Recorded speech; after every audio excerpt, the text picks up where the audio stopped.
Bonjour messieurs, dames. Cette vidéo pour vous parler d'un homme qui était menaçant au sein de sa famille en sortant de chez sa famille. Donc il a été tué par les gendarmes. Je vous lis l'article, ensuite je vous donne mes impressions et mes conseils. Il est vilain, un homme menaçant et armé d'un couteau, tué devant ses enfants par un gendarme. Un homme armé d'un couteau est abattu par un gendarme près de Rennes ce vendredi, après s'être pris violemment à sa belle-sœur et s'être montré menaçant envers sa famille. Un homme de 30 ans, porteur d'un couteau, est abattu devant ses enfants vendredi 21 février par un gendarme à Noyelles-sur-Vilaine, en périphérie de Rennes, après avoir menacé des membres de sa famille.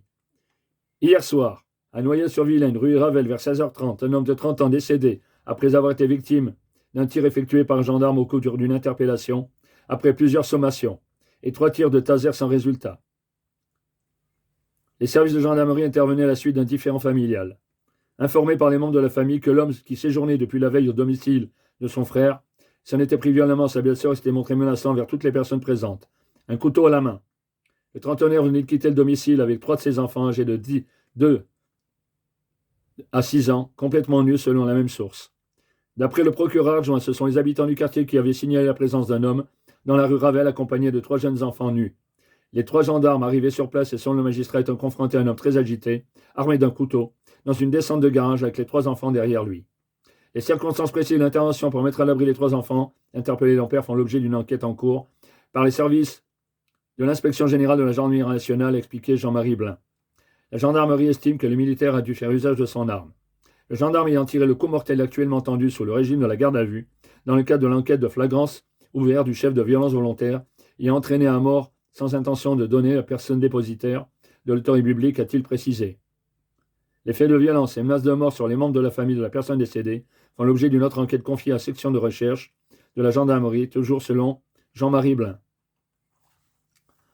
Encore de la violence. Encore et encore. Là, sur fond de disputes familiales.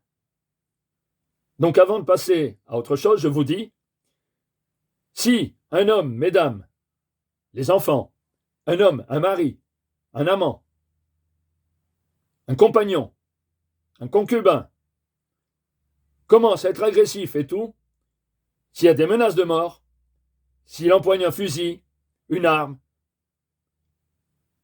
retranchez-vous avec un téléphone portable, si vous le pouvez encore, dans une pièce qui ferme. Si c'est un fusil, vous avez guère de chance parce que les balles traversent une porte. Donc, essayez une chambre qui ferme pour pouvoir vous allonger, pour pouvoir vous cacher derrière un mur, une cloison, où vous étalez, vous vous allongez. Et en même temps, vous appelez, bien sûr, les secours très rapidement, le 17. Et vous dites que c'est urgent, que vous allez mourir, qu'on vous tire dessus ou qu'on veut vous tuer. Donc un mari ou un concubin ou un compagnon. N'oubliez pas d'emmener les enfants avec vous si vous le pouvez rapidement. Enfermez-vous si vous le pouvez. Ne laissez surtout pas les enfants derrière vous. Donc une arme, un couteau, une chambre, une salle de bain qui ferme, éventuellement, des toilettes, des WC. Cloisonnez-vous avec un téléphone portable. Appelez rapidement, car il peut défoncer la porte. Mais déjà, avant de défoncer la porte, déjà il va se passer du temps. Vous avez une chance. Essayez de parlementer en vous allongeant le plus près du sol possible. Essayez de parlementer, adoucissez la voix, essayez de le calmer. Ça vous permettra de gagner du temps. Essayez de négocier, comme les négociateurs de police. Déployez tout ce que vous pouvez. La tendresse, par la voix, la douceur. Je ne vais pas vous donner des exemples verbaux, hein, vous trouverez. Bien sûr, vous aurez la peur au ventre, l'effroi, l'horreur qui vous tenaillera, la peur de mourir, l'angoisse, je le sais. J'ai été policier, j'étais donc militaire et agent de sécurité. Donc j'ai eu à faire face à ces angoisses, à ces peurs, à cette terreur. Il est très difficile de réagir, de trouver justement les solutions pour en réchapper sur des situations très dangereuses ou dangereuses, sur des conflits.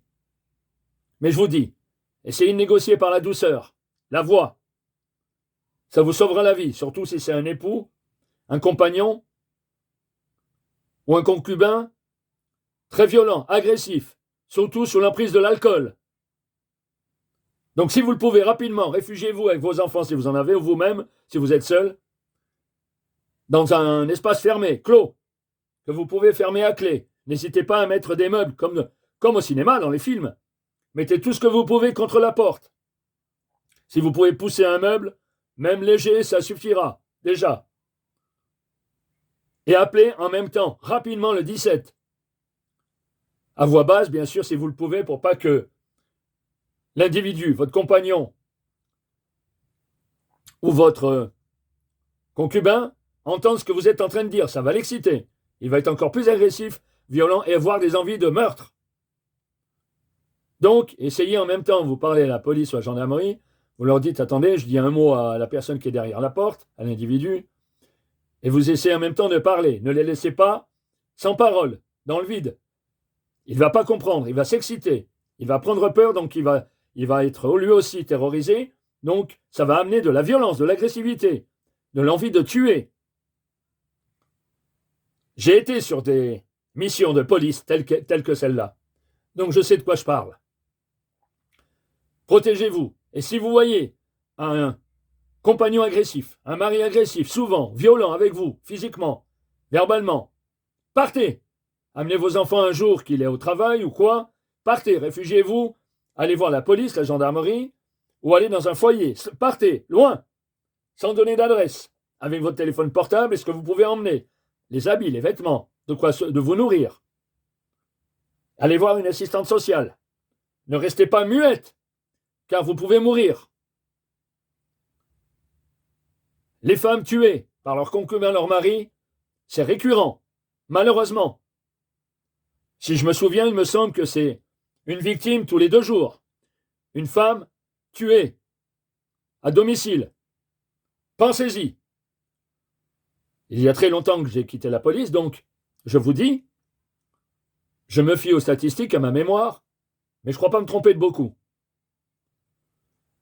Donc justement, par rapport à ça, soyez vigilantes, mesdames. Faites attention, aussi bien les sœurs, les épouses, les mères. Vous pouvez être victime demain d'agressivité donc de votre propre famille, des hommes dans votre propre famille, voire d'autres femmes, pour des crimes passionnels, ça existe.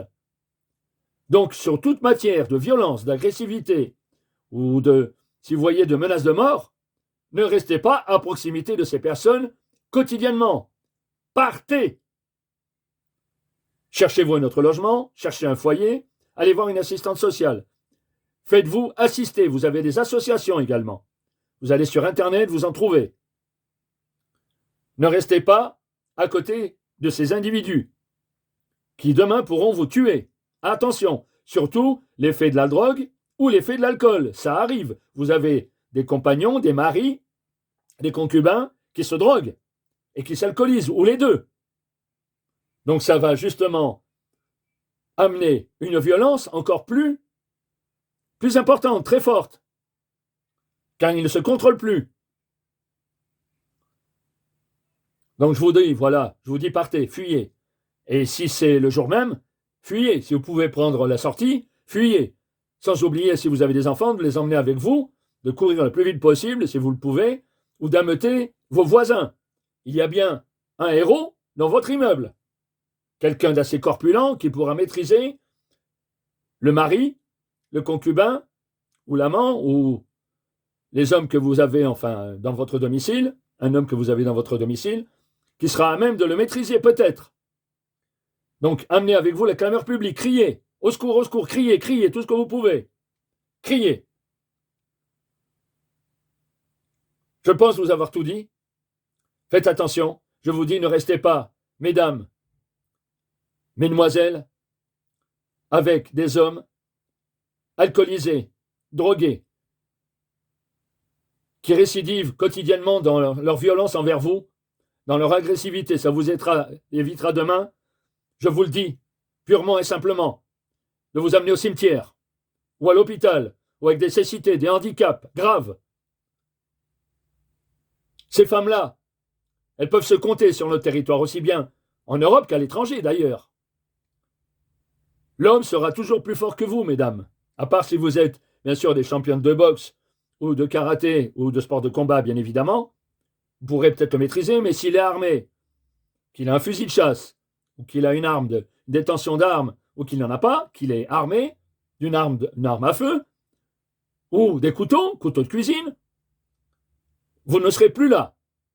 Et vous serez blessé gravement, éventuellement. Et il peut s'en prendre aux enfants. Attention, vous avez des individus qui s'en prennent aux enfants, justement pour se venger. Soyez prudentes, mesdames. Je pense avoir tout dit. Donc je vous dis, et aussi, oui, j'allais oublier, sur la contrainte sexuelle aussi. Mari et femme, ou amant, ou concubin, ne vous laissez pas faire. Dénoncez. Police, gendarmerie, n'hésitez pas à aller les voir. Parce que c'est aussi une forme d'agressivité latente pour les hommes quand ils ne veulent pas obtenir ce qu'ils veulent. Vous le savez, mesdames.